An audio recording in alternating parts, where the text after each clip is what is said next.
We are witnessing something special with the Minnesota Wild right now as they once again steamroll the Vegas Golden Knights, but it's the contributions not only from their top stars, but one very underrated player who was demoted, finally getting his due. We got to talk about everything Marco Rossi, Matt Boldy, Kirill Kaprizov, the special chemistry they have, and some talk about Filip Gustavsson and, a certain number retired by the Wild that also played a huge role in this game. All that coming up in this episode of Hat Trick HQ. But guys, a quick reminder, we are pushing hard for 15,000 subscribers by the end of the playoffs. And 90% of you watching this video are still not subscribed. We have videos like this coming every single day, sometimes multiple times a day. So if you want to stay up to date on your favorite teams, hit the free button down below. This is the place to be. Mark, let's get right into this. And let's just start with Gus, right? We said at the beginning of this series that goaltending was going to be incredibly important for the Minnesota Wild. But it's goaltending, and like I alluded to earlier, a certain number retired. The fans helping out the Minnesota Wild. Gustafsson said the arena was so loud they couldn't hear anything on the ice late in the game, proven to be one of the best barns in the league. Last night was the best we've heard of the playoffs so far, that's for sure. And looking at Gustafsson's performance in these last two games,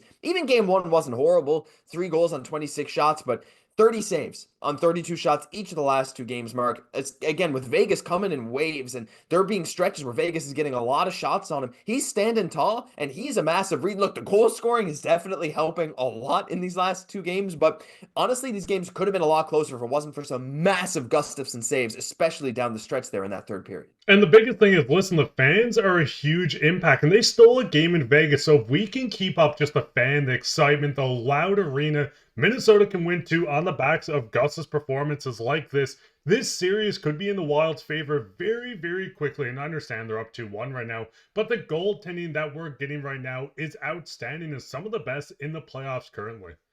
Yep, it's been crazy to watch. And look, I mean, Aiden Hill's been fine, but he had a couple of miscues last night, right? But Gustafsson, one of those, that toe save, I could watch that over and over and over again. He made some great ones. Yeah, he let in a pretty bad goal to Petro, but it's like, that's it. Mistakes done after that. The only other goal he let in was a nice move by Riley Smith, and unbelievable to watch him play. But again, Mark, like the big thing is the goal scoring and being able to win 5-2, and after putting up even more goals in the game before, the Minnesota Wild, Matt Boldy, Kirill Kaprizov, this top line, Eriksson Ek, we'll get into a certain Marco Rossi a little later, don't you worry, because he's going to be a big topic here. But looking at this top line right now, we got Kaprizov and Boldy who are absolutely tearing it up. Why not start with Boldy? I mean, look, they both have 4 goals in 3 games. Boldy with 6 points, Kaprizov with 7, but I want to start with Matt Boldy. And, even just this top line together. Why not? Because we have some crazy stats that we're going to show you here.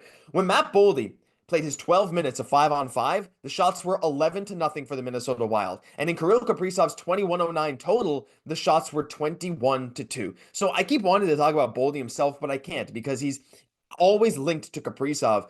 Mark, watching these guys work together night in, night out, the crazy saucer pass last game, Boldy stealing it on the goal line this game and scoring, and him just being involved with Kaprizov every game. This is it crazy to say this is the best duo of the playoffs so far? Oh, without a doubt. This is the best line in hockey at the current moment. We're seeing them control the pace versus a Vegas team that's known for controlling the puck, controlling the pace, doing everything right.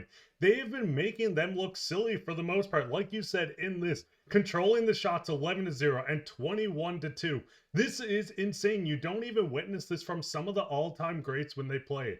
This line is proving that the Minnesota team is dominant, yes, on their top end, but the full 4 lines have been producing. We'll get into a couple lines in a little bit, but right now, Josh, I think it's perfectly fair to say this is the most dominant line in the hockey playoffs, and I'm going to be honest, I don't even think it's close at this point.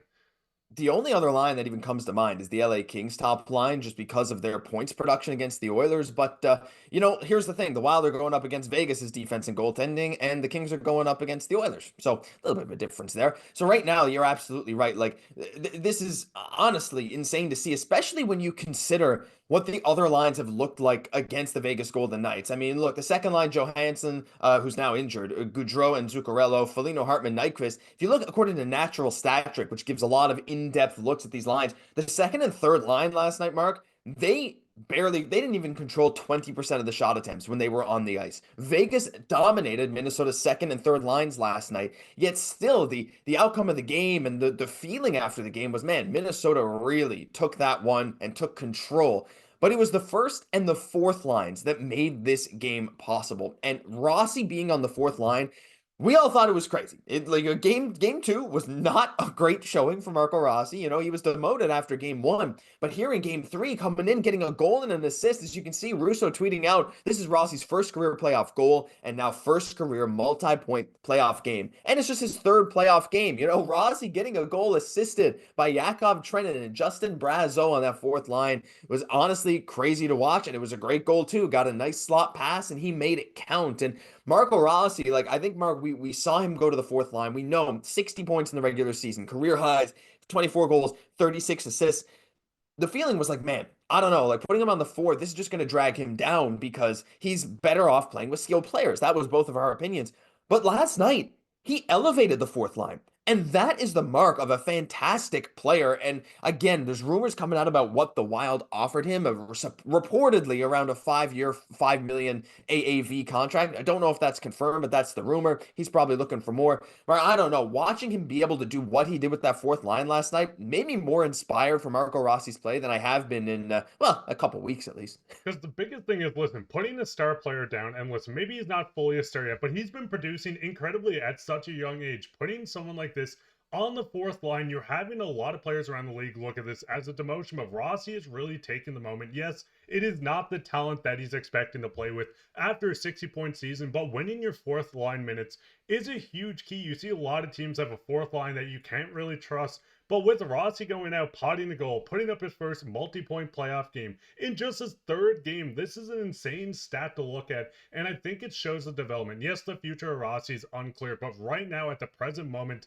the Wild really have four lines that you can kind of trust at every point. Yes, you don't want the Rossi line out when you're down one with 30 seconds left because you have Kaprizov and Boldy, but I think this line with Rossi on it gives you so many more situations you can put them in at different points of the game instead of just a fourth line that kind of bangs and does nothing else.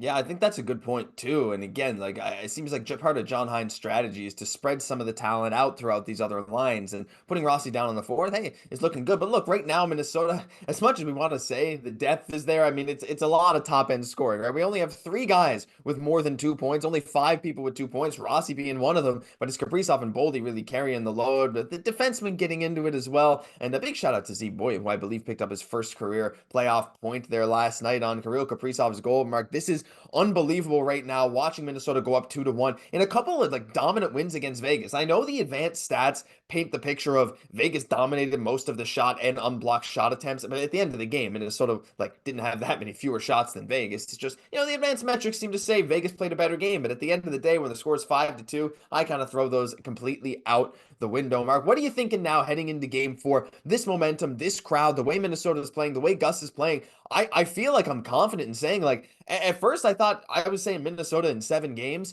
but I'm starting to say this thing might be over a little quicker than we anticipated if they keep playing at this level. Well, I mean, the biggest thing is the next game. If you can see Minnesota secure 2 wins on home ice, I think they have the series. And yes, teams have came back from big deficits, but right now, with the way they're controlling it, dominant wins 5-2, the goaltending they're currently getting, back-to-back identical games from Gus, this does change the entire series. And yes, Vegas is going to come out like a bat out of hell in the next game. They're going to want to even the series up.